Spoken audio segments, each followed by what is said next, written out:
Hello, vinyl community. This is George Allen's LPs and CDs. Had to stop and think for a moment what channel I was on. My own, of course. I am following up with this thread or tag or whatever it is that Richard McCook started, and I've seen so many others do it. The 10 more questions for VC video makers. I almost feel bad that I missed the original 10. Somehow it kind of slipped through the cracks. That would have been interesting to do, but we're catching up on the second 10. And so we're going to get to it. I've watched a few others do them, and it seemed pretty interesting, and I'm glad I've watched them. Whoever else does them that I get a chance to see, I like to watch them and see what their perspective on all this is. So, question 1. Do you ever get disheartened when a video you think should be popular is ignored? And if yes, give an example. Well, this question can be looked at in several ways. Sometimes, I don't know whether it should be popular, but sometimes you think you're hoping that people would pay more attention to it. For instance, there are some that I think you'd want more people to pay attention to because you put more feeling into it, or it's a subject matter that's more important to you, but it doesn't get the viewers. And I look back over, and I did it, and I went back and I looked over some of mine, and I'm amazed at which ones got more viewers than others, and sometimes there is no rhyme nor reason to it. I did a couple contest videos that got several hundred viewers, and then there was a contest video or two that hardly got any viewers, and couldn't figure out why. And maybe it was just the mood people were in, or it was a time where maybe a lot of people were on vacation. I can't figure it. And then I had a video I did on a specific person. It's a jazz collection that I did. Well, maybe that was probably what it was. And that I was interested in hardly got any viewers. So it's hard to figure sometimes, but that happens. So question 2, how often do you check your subscriber count? Well, I think like most people mention, as soon as you go on and you start, either you do a video or you're making comments or something, you get out of your comments, you automatically see your subscriber count. So yeah, you kind of end up checking it. Whether you spend much time considering what it is or not, that's a different story, I guess. How often do you ask people to hit the subscriber button? Every video? Occasionally? Almost never. Well, back when I was in the low numbers, like the under 200, there were times where at the end, I'd say, please subscribe. I don't know if you remember that. It sounded like a choked chicken or something. I think more recently I've not done that. And there's some people mention it often, I noticed. Right at the beginning, you can't help but hear their spiel. That's what they like to do. Anymore, I don't do that so much. I'm more interested in hearing the comments from my viewers than I am the subscribers. Number 4. How do you feel when you lose subscribers, and what's the largest amount you have lost in one day? Well, it's always a little discouraging when you see the numbers go down, especially when you have low numbers to begin with.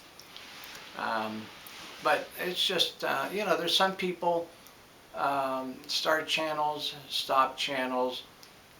Somebody mentioned that YouTube cleans up dead weight, And maybe there's some people that don't even, maybe start a channel and really don't do anything with it, and maybe YouTube's cleaning up that stuff. I don't know. I don't get into the wherewithal of what YouTube does, but I think the most I've ever lost at one time or during in 1 week has been 2. So, it doesn't bother me that much anymore.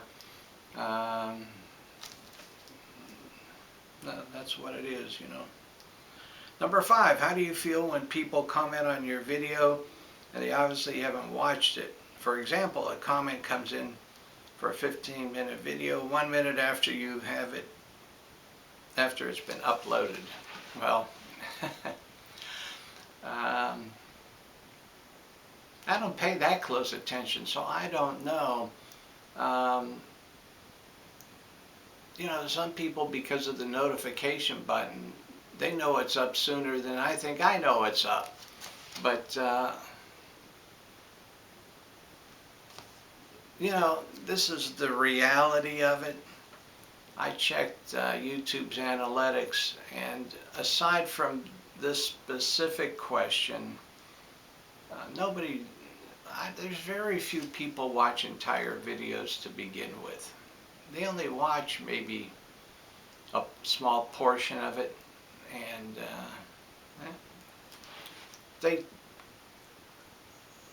hopefully they check out the major portion of it.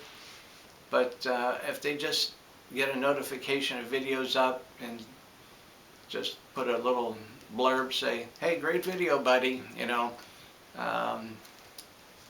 know. The people that really follow you, you can tell when they post a comment that has some value, and that's all that counts. 6, if you or already have hit the 1,000 sub count, it will monetize your channel. Oh, will you monetize your channel? And if you're eligible for the thanks option, will you promote it? I've seen a lot of different things on this monetizing, and I know people that have monetized, and you know probably the channels that monetize, and they've posted videos as to why they've monetized. And I think those that have done it and have been forthright about it, they have very good reasons for it.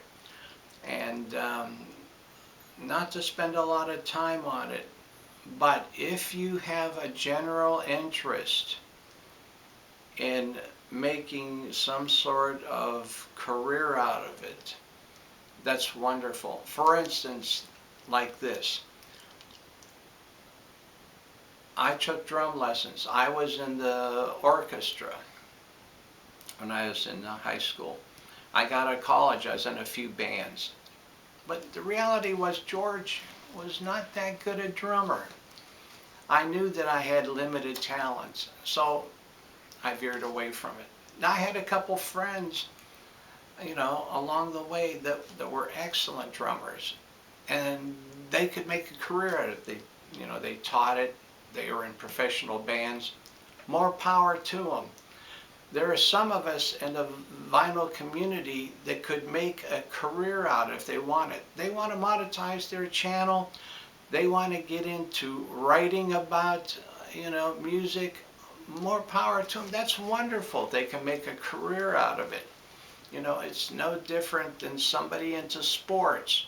We have some in the vinyl community do some sports things.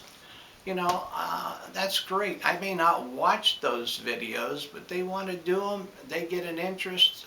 They have people that like watching it. Hey, great. Maybe someday they'll do something with sports, There's all different kinds of things you can do, and I have nothing against it. Will I do it? No. That's not my bag. I'm not that into it that much. Look at me. My age. I've had my career. I'm done. I'm over. I just like having fun, talking about music, and that's it. So, and the thanks thing, no, that's really, again, that's almost into monetizing. That's part of it, you know, getting money. So those that want to do it, wonderful. Make a career out of it, great. That's just not something George, that's not my bag, that's all. And I have nothing against anybody who wants to do it. Okay. Do you ever sub another channel just to try and get a sub back? When you do other channels, approximately what percent you hit the notification bell? Okay, well, when I was first starting out, I'll be honest with you, when I first started out, I would look for other guys starting out like me. And I would check their introductory video, and I would sub them. And I tell them, listen, I'm subbing you, I'm just starting out like you. I would appreciate it if you sub me back. I haven't done that for probably a year and a half now. I have not done it since. And they would be nice enough and they would sub me back.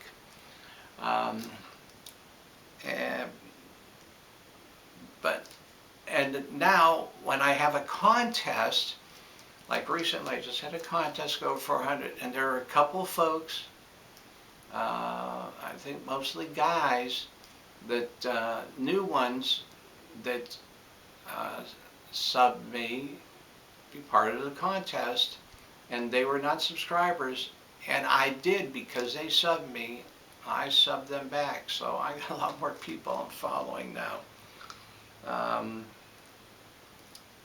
Notification bell, I do not hit the notification bell.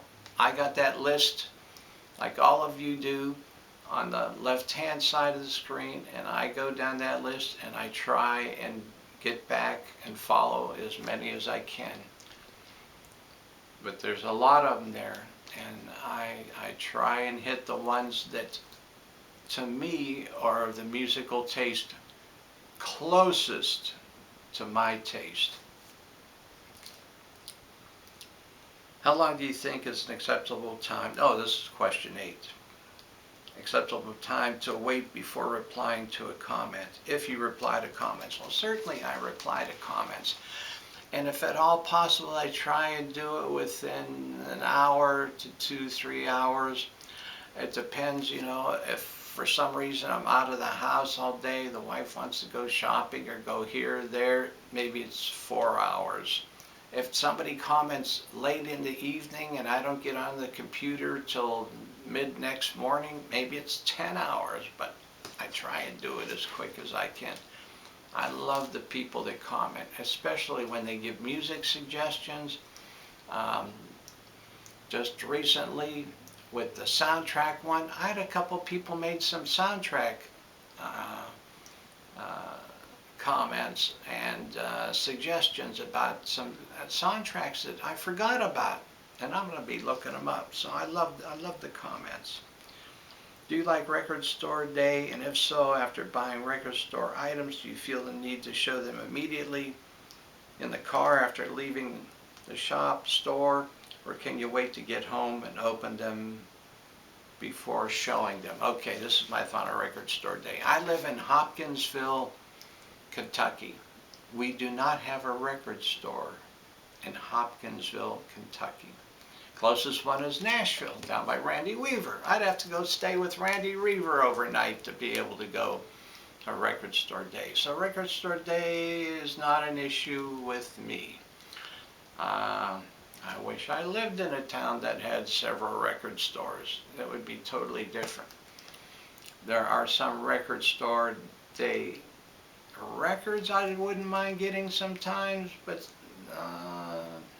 sometimes I end up picking up them later. I find them different places. Or sometimes end up buying them online. But record store day to me is almost like a mood issue. No record store. Do you enjoy participating in and watching collaboration videos, but do you get put off watching if they go beyond 1 or 2 hour mark?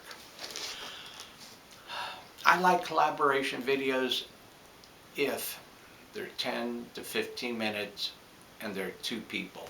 and it's a topic or music that I typically like. Hour ones, no, I do not. I have to watch so many videos as it is just to keep up with the people I regularly follow. I don't even really like half-hour videos with one guy. That's rough. I know. I only have, George has a regular life too beyond the vinyl community. I don't know, some people don't seem to have a life beyond the vinyl community. I don't know.